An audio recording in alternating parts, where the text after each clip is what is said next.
A tweet regarding Ryan Garcia's possible debut at welterweight versus Gervonta was recently shared by Michael Benson.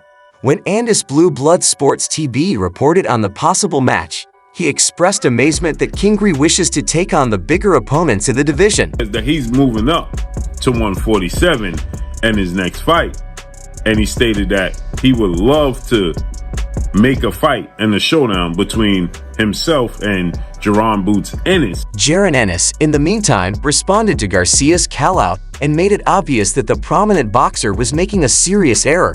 After comparing the two fighters, Blue Blood Sports TV came to the conclusion that this matchup was unfair. Gervonta Ennis is much bigger than Devin Haney.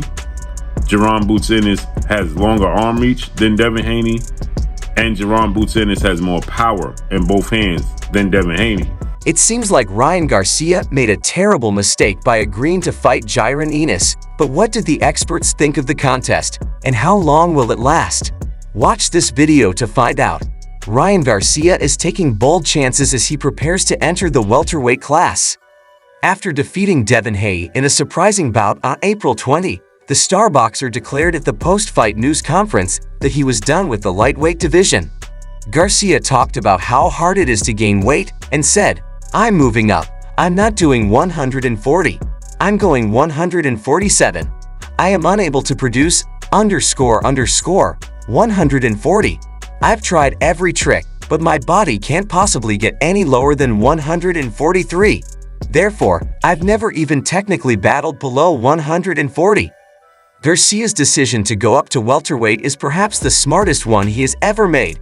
His convincing victory over Devin demonstrated his tremendous power, which he can use to its fullest advantage as he advances.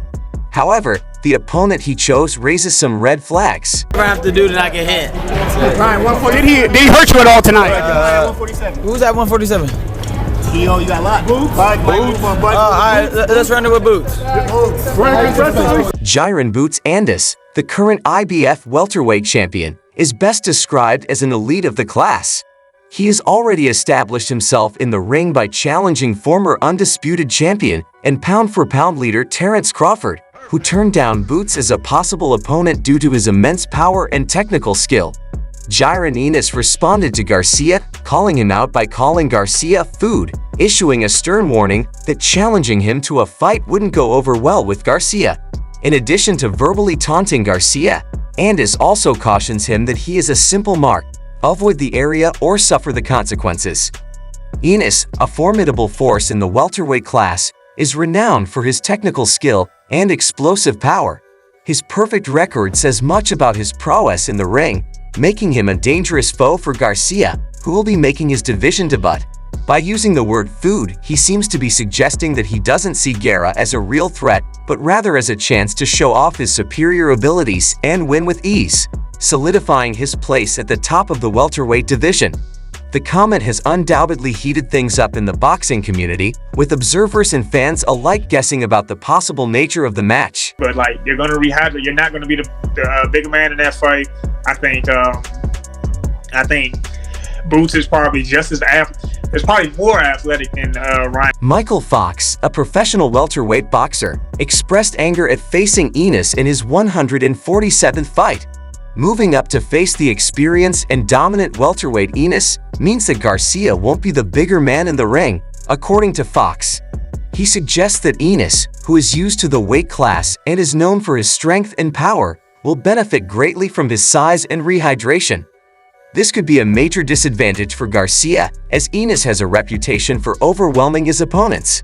Secondly, Fox commends Ennis's boxing prowess, comparing it to or marginally under that of Devin Haney, who Garcia had previously faced. This comparison suggests that Ennis not only meets but may even surpass Garcia's technical proficiency, posing a serious threat to Garcia's boxing prowess. Furthermore, Fox projects that Ennis will prevail via knockout, explaining that Ennis is a fantastic boxer with strong hitting talents, particularly in the welterweight class, and has a track record of effectively eliminating elite welterweights. Fox is skeptical about Garcia's ability to box and counter Ennis's forceful and aggressive style. He believes Ennis will control the fight from the opening to the closing phases. Fox also discusses the psychological side of things, implying that Garcia would be terrified of Ennis's strength, especially his powerful left hook. This mental strain could influence Garcia's performance, making him cautious and possibly less effective in the ring. Other experts have also cautioned Garcia about confronting Ennis. Renowned boxing analyst Blue Blood Sports supports the fight but has expressed concerns about Ryan Garcia's choice to take on Ennis. He notes that Ennis brings a combination of strength, size, and reach that Ryan Garcia has not previously faced, particularly in comparison to fighters like Devin Haney, whom Garcia has faced at lighter weights. Ennis, a natural welterweight, has a physiological edge over Garcia. As a result, Garcia must make major mental and physical changes as well as alter his fighting style. Ennis is more physically fit and has a greater reach than Kingry. His knockout power is especially impressive. Most of Ennis's fights have finished before he's reached the judges' scorecards. Garcia has always depended on his quickness and accuracy when lifting smaller weights, but facing a knockout artist like Ennis might be a test of his attacking prowess. Garcia's famed speed may be a key factor in his strategy to close the size and power difference, according to Blue Blood Sports TV speculations. To outmaneuver Ennis and avoid power shots while landing precise strikes, Garcia will need to maximize his agility. In addition, Garcia's camp may concentrate on improving his strength and endurance to withstand the physical demands of fighting a larger opponent. Tactically, Garcia may need to adopt a more defensive approach than usual. This would involve using his footwork to maintain distance and carefully choosing moments to engage in more carefully working the jab and building combinations. However, this is easier said than done against a boxer of Ennis's caliber. The battle's psychological component will also be vital. Garcia must prove his mettle in the ring by competing in this new weight class. Given the intimidation, developing mental toughness may be just as important as physical preparedness. An aspect brought about by Ennis's standing and Ryan Garcia's choice to climb up to welterweight and take on a world-class fighter like Ennis is a testament to his ambition. The young boxer is now entering a league where bigger opponents with more punch power and damage-absorbing capacity will test his strength and power. The crucial query is if Garcia's technique and agility can make up for his size and power deficit against welterweights like Ennis. With a strong record of knockouts and technical knockouts, he has the chance to further establish himself as one of the most formidable fighters in the welterweight class, even though this fight may be an easy one. Ennis is a powerhouse fighter whose style is defined by forceful power punching and a strong defensive approach. In this weight class, fighting someone as well-known and inexperienced as Garcia gives Ennis the ideal stage on which to establish his dominance and possibly draw bigger fights. The tactical battle will be interesting. In order to avoid drawn-out fights where Ennis's strength might be decisive, Garcia may use a hidden move strategy. Ennis, on the other hand, is likely to try to close the distance by using his strength and reach to deliver potent blows and test Garcia's durability at the new weight. In addition to the tactical and physical components, the two fighters' psychological warfare will be extremely important. Ennis has already started playing mind games, treating Garcia like food, implying that he thinks Garcia is an easy target. Given the contrasting styles and stakes, Garcia needs to demonstrate that he is not intimidated and can handle the pressures of fighting in a heavier weight class. This fight is expected to be a major spectacle because, for Ennis, Garcia's victory would silence doubters and establish him as a legitimate threat in the welterweight division. Destroying Garcia could open the door to more lucrative bouts and possibly even a shot at a title in the near future. The way fights in this weight class are approached may change due to Garcia's quickness and movement, or Ennis's strength may prove to be too much, reinforcing the welterweight division's historical dynamics. It is certain that both fighters have something to prove to themselves as well as to their supporters and detractors. This fight could be a turning point in their careers, full of thrilling moments and unexpected turns that the boxing community will talk about for years to come. I'm moving up. I'm not doing 140. I'm going 147. I can't make fucking 140.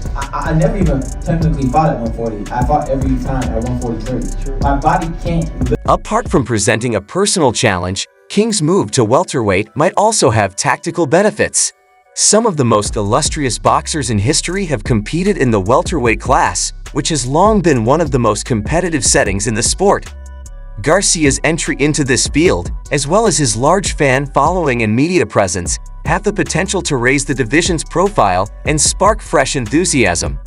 Because of his fighting style, his welterweight bouts become must-see events, maybe attracting even casual fans.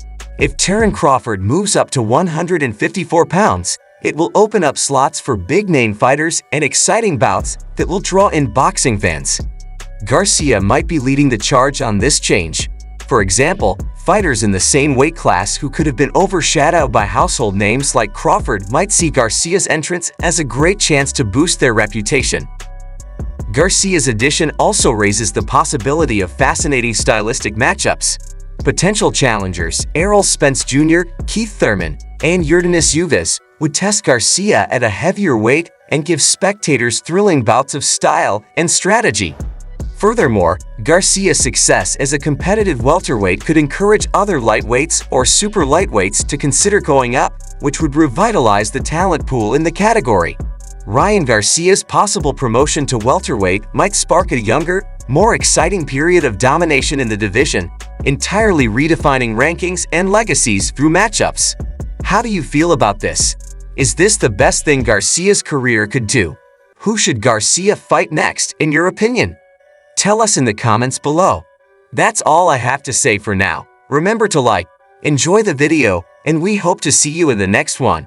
To ensure that you never miss out on the most recent updates, please subscribe to the channel and activate the bell.